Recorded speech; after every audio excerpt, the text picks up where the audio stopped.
नमस्कार दोस्तों, मैं विपुल लीगल अवेयरनेस में आपका स्वागत करता हूं। दोस्तों, आज के वीडियो में हम लोग जानेंगे what is the copyright. Copyright क्या होता है और कॉपीराइट के रजिस्ट्रेशन के क्या क्या बेनिफिट है और क्या कॉपीराइट से अगर कोई इनकम जनरेट होता है तो क्या उसको इनकम टैक्स में क्या क्या बेनिफिट मिलते हैं और लीगल कॉन्सिक्वेंसेस क्या है अगर कोई कॉपीराइट लॉज जो है इंटेलेक्चुअल प्रॉपर्टी राइट लॉ का कोई वायलेशन करता है तो उसके लिए लीगल कॉन्सिक्वेंसेस क्या क्या है। दोस्तों, आइए सबसे पहले हम समझने की कोशिश करते हैं कि कॉपीराइट होता क्या है।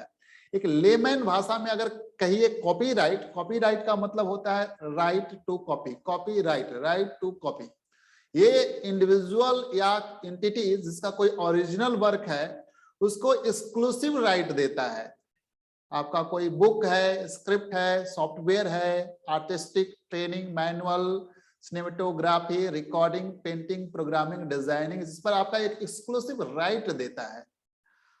यह ऑथर या क्रिएटर जो ओरिजिनल वर्क क्रिएट करता है या कोई बुक लिखता है तो ऑथर या क्रिएटर को राइट देता है कि कोई दूसरा आपके ओरिजिनल वर्क का कॉपी या रिप्रोड्यूस या रिप्लिकेट ना करे विदाउट आपके permission as per the intellectual property right.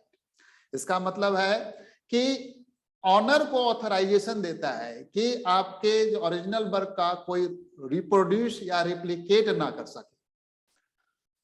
Individual या एंटिटी जो होते हैं इस अपने जो वर्क ओरिजिनल वर्क को अलाउ करने के लिए उस पर कुछ चार्ज करते हैं। अगर कोई उसको वर्क को यूज करता है तो उसके लिए वो चार्ज करते हैं। That is the source of the income भी है ये।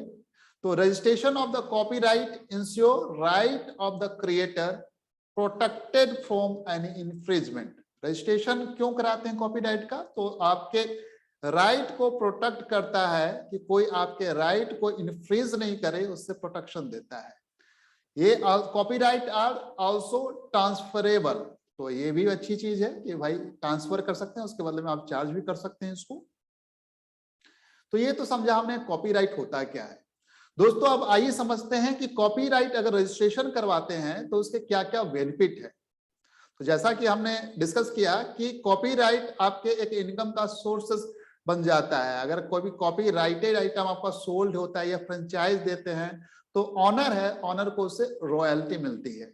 दोस्तों, इनकम टैक्स लॉ के अंदर भी रॉयल्टी इनकम को टैक्स पर टैक्स डिडक्शन दिया जाता है। ये एक सेक्शन है 80QQB जिसमें रॉयल्टी इनकम अगर कोई भी ऑथर जो है आपका कोई इनकम अर्न करता है by practising his profession as a author, या फिर कोई इनकम अर्न होता है लमसम पेमेंट, असाइनमेंट और ग्रांट ऑफ इंटरेस्ट और copyright of books based on the literary, artistic और साइंटिफिक इन नेचर, और रॉयल्टी और copyright fees for the author book, या फिर any income receive advance payment royalty है कॉपीराइट फीस के रूप में लेता है, दैट इज नॉन रिफंडेबल।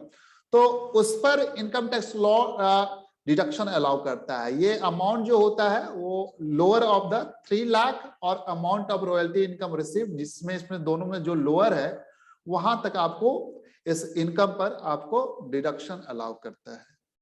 तो ये तो एक बेनिफिट है, बहुत बड़ा बेनिफिट है, जिससे आप एक इनकम का सोर्सेस क्रिएट कर सकते हैं। अगर आपके पास इस तरह का स्किल है तो आप इसको इनकम जनरेशन में यूज कर सकते हैं। दूसरा, it is the intangible asset for the owner. देखिए भाई साहब, टेंजिबल और इंटेंजिबल, टेंजिबल जिसको आप छू सकें, टच कर सकें, जिसका फिजिकल सब्सटेंस हो, इंटेंजिबल दिखाई नहीं पड़ता। तो इंटेंजिबल एसेट जैसे इंडियन अकाउंटिंग स्टैंडर्ड में डिफाइन किया गया, इंटेंजिबल एसेट जो आइडेंटिफिएबल नॉन मॉनेटरी एसेट है विदाउट फिजिकल सब्सटेंस।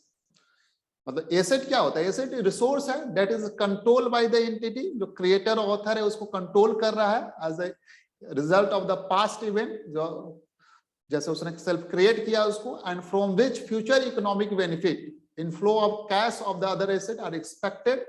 तो जैसे that means it is identifiable, जब आप एक कॉन्क्रीट फॉर्म में लाते हैं दैट इज आइडेंटिफिएबल, कंट्रोल है उसका, मतलब power to obtain benefit from the asset, और फ्यूचर इकोनॉमिक बेनिफिट भी इससे मिलेगा आपको in the form of the revenue या कॉस्ट का रिडक्शन के रूप में। तो ये इस तरह के इंटेंजिबल एसेट। तो एक कॉपीराइट जो है आपका एक इंटेंजिबल एसेट है ऑनर का जो क्रिएट होता है।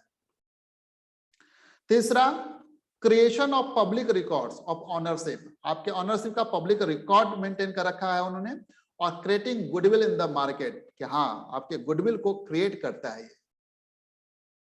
तीसरा, प्रोटेक्शन अगेंस्ट पायरेसी, इंडिया में बड़ा पॉपुलर है पायरेसी वर्ड, आप देखते होंगे सीडी डीवीडी म्यूजिक वगैरह के पायरेटेड वीडियो वगैरह आप देखते होंगे।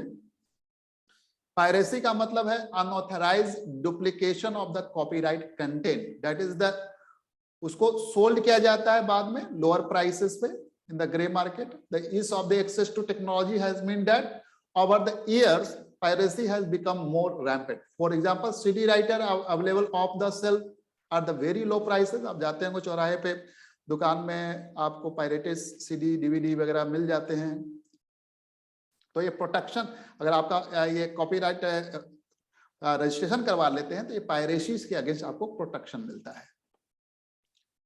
Next, no one can reproduce or modify or replicate the work copyrighted without prior permission of the author.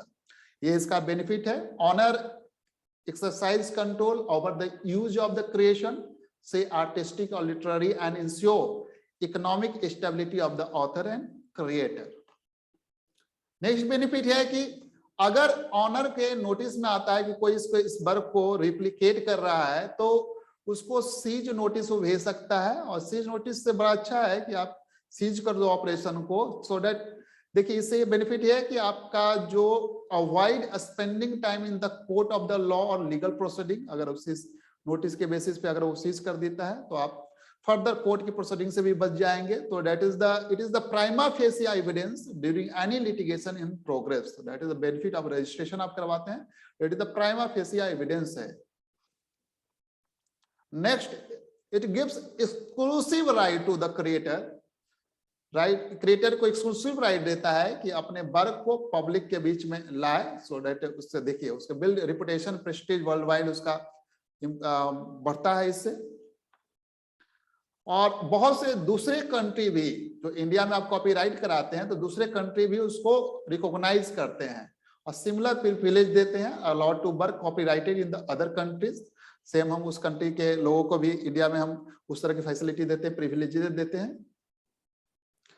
And देखिए एक बहुत बड़ा बेनिफिट है, देखते हैं कि कॉपीराइट प्रोटेक्शन जो है क्रिएटर के लाइफ स्पेन, जब तक उसका लाइफ है तब तक तो है ही, और उसके मरने के बाद 60 साल 60 इयर्स आफ्टर हिज डेथ तक ये कवर करता है। तो देखिए कि आप अपने और अपने बाद वालों के लिए भी कुछ छोड़कर जा रहे हैं, that is the regular source of the income. तो दैट इज द क्रिएटिविटी आपके पास है तो कुछ बुक राइट कीजिए, कोई म्यूजिक कंपोज कीजिए, कोई सॉफ्टवेयर, कोई डिजाइन डेवलप कीजिए, उसका कॉपीराइट रजिस्ट्रेशन लीजिए।